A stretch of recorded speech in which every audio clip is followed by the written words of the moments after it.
Hey everyone, Scott here from the fragrance channel Scott Aromatico. Welcome. How's everybody doing? Is everybody having a fantastic start to the week? I hope so. Happy Tuesday to you wherever you are in the world.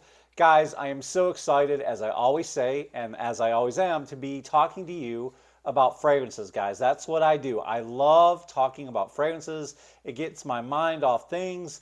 It just helps me to have a good time, and hopefully I can bring a little entertainment to you guys. So today, as you can tell from the thumbnail, I'm talking about something very, very special. We're talking about none other than Terence Hughes Raw Cherry. Now, guys, not too long ago, I recently did a cherry video, okay? I recently did my top favorite cherry fragrances. And I really love this time of year. I love the changing of the seasons for so many reasons. Obviously, the beauty of it, but also because we get to change fragrances.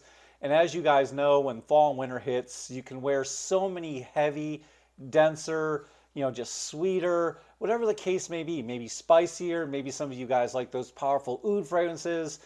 I happen to love those gourmand fragrances. So I've done a video about vanilla. I've done a video about tobacco. I've done a video about cherry, as I said. And man, I really wish I had raw cherry in my hands when I was doing that video, because one thing's for certain, I know that I would have included raw cherry in that fragrance video. So guys, here I am talking about the brand new fragrance. Guys, this is brand new, hot off the presses, and I got to give credit where credit's due. I got to shout out my good friend Brian. We just recently did a video, so you need to check out that video I did with Brian. It is so, so cool. I'll go ahead and link it, and maybe I'll put a place card at the end of the video so you can check it out. But that was a fun collabo. Thank you, Brian, so much. I know a long time ago, Brian from My Two Cents, he was doing a live, and he was talking about Terence Hughes, and I happened to tune in. And he had asked me if I got my nose on any of his fragrances, and I had not. And right at that time, Smolder was coming out, and it was just a really, really popular fragrance. It was taking the world by storm. And guys, let's face it, what Aaron's doing over there is absolutely amazing. Guys, his fragrances don't smell like anything I've smelled in the market, which is what a lot of you guys like. You like standing apart, and they're blended really, really well. And on top of that, when you look at the guy, man, he's got it all. He's a good perfumer, and he looks like a freaking rock star. So guys, you really need to check him out if you haven't. Now, albeit my journey has been brief, like I said, it was on that live when I first learned who Aaron was and what his fragrance was about. And I know Brian was kind enough to send me a few already. I've got my nose on this one, which is called Haze, absolutely amazing. And I've done a video, guys, so I can put links to all these videos. I can put a link to my cherry video. I can put a link to the one I just did with Brian. And I can do my very first review of Terence Hughes and put a link to that one as well. This one is called Blood Orange, and I happen to absolutely love this one. And then, of course, Smolder. But you guys are here for the brand new raw cherry video. So I'm going to go ahead and give you my impressions. And here's my decant. I'm working with a decant right now.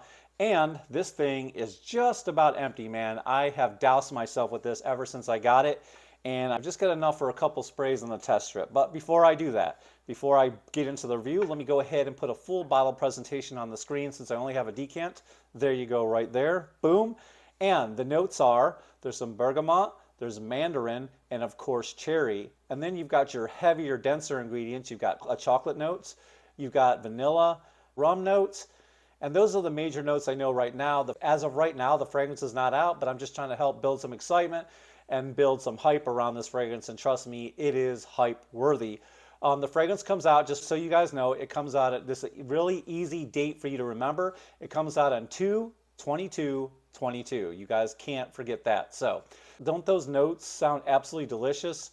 Chocolate, mandarin, cherry, vanilla, booze, man, that sounds something that'd be right up my alley. Let's go ahead and spray the fragrance on the test strip. Again, guys, shout out to Aaron for making amazing fragrances, and shout out to Brian at My Two Cents. Guys, head on over there right now and follow Brian. He's struggling, man. He's barely got a few subscribers, guys. He's struggling. Help the guy out.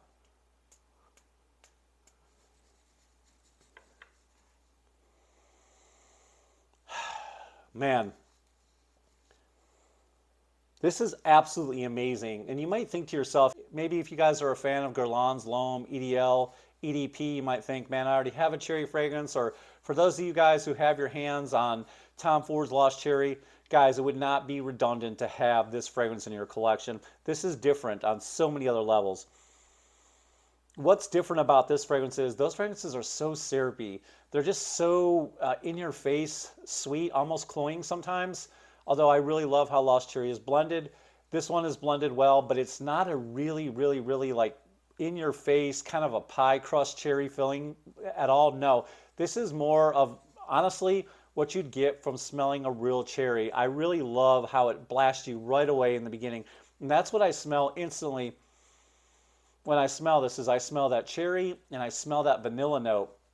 And this fragrance is really interesting, at least on my skin, because it really transforms and starts to sparkle and shine as the fragrance is drying down. Because like I said, at first, for me, you know, for Scott Aromatico, I'm really getting that cherry, that raw cherry. I'm getting that vanilla flavor, which is not all that sweet. But then as this starts to transform, it becomes really bright. And I believe that's coming from the mandarin. I get this really nice, almost like zesty mandarin mixed with that chocolate note. Man, that smells so good. One of my favorite things at the holidays is to get chocolate oranges where you throw them on against the table and they break open. I don't know if you guys have seen those, but those are so cool. One of my favorite chocolates to get. That's what I really start to get as this dries down. So it's not just a traditional cherry fragrance, although that's there right away, but you're really starting to get some of the other notes, like I said, like the mandarin and that chocolate note. The booziness is ever so slight, but it just really helps bring this composition together and merge all those ingredients so well. Man, this is blended so well, Aaron. Bravo, well done. Absolutely amazing fragrance. Now, I've been testing this out for a good while. I get about 3 to 4 hours sillage, and then after about the 4-hour mark, I really stop noticing it, and I'm not sure if that's because I've gone anosmic or nose blind, or if it's just really starting to settle down and kind of turn into a skin scent. But either way, if you get a good 4 hours from a fragrance, man, that's enough to get the job done, and that's absolutely a decent amount of time, especially if you guys are on a date, which I really think this fragrance is suited for. It's a really fun, flirty date night fragrance to wear it at night. It's just really fun. It's really gourmandish in nature, and it's just seductive and sexual. And so I love it as far as a flirty, fun fragrance to wear out and have a good time, to party. Man, so good. So yeah, I get about 4 hours on my skin, which is good, and it turns into a skin scent. Hopefully by then you guys have sealed the deal, and when they get up close and intimate, they'll still be able to smell it on your skin. It just won't be projecting in their face or across the room. I think this fragrance projects about an arm's length, which is really good. It's not going to fill the room. It's not going to project from one side of the room to the other. But you really get a real nice scent trail from this. It really is good. It's intoxicating. You definitely will get noticed, and you'll definitely get the compliments. So all in all, I get a really nice scent trail, nice, moderate, not too heavy, not too weak, just right where it needs to be, in my opinion, for a fruity fragrance. Because a lot of you guys, I know when I'm talking to you in the groups, do not like a fruity, sweet fragrance that's really in your face. It's kind of cloying to you, and you just don't like how in your face it is. So I think this will be the perfect fragrance for you guys who don't like something that's just up and close and in your face and just screaming, look at me, look at me. No, this fragrance is a lot more subtle, and I really like it. So, you know, when this fragrance starts to dry down, what I really am left with is kind of a dusty, you know, citrusy, chocolatey, you know, cherry fragrance. It's kind of a dusty, you know, just really nice fragrance. So I really love it, guys. I'm really glad to have this. Thank you so much, Brian, for putting in my collection. I think this is definitely a really good fragrance. I believe, what are these fragrances? Somewhere like what? But I don't know what Aaron's fragrances usually run for. What are they? 150 on up, maybe one somewhere in that range. I'll look it up for you and post it on the screen right there. But guys, it's a good fragrance. Check it out. Aaron's doing some amazing things over there, and I can't wait for 2/22/22 to get this fragrance. You have it. That is my review and my impression of Raw Cherry, and it's a good one, guys. I definitely think you need to check it out. So I'll see you guys next time. Again, thank you so much, Aaron. Thank you so much, Brian, for my 2 cents. I'll see you guys next time. I love you all so much. Ciao.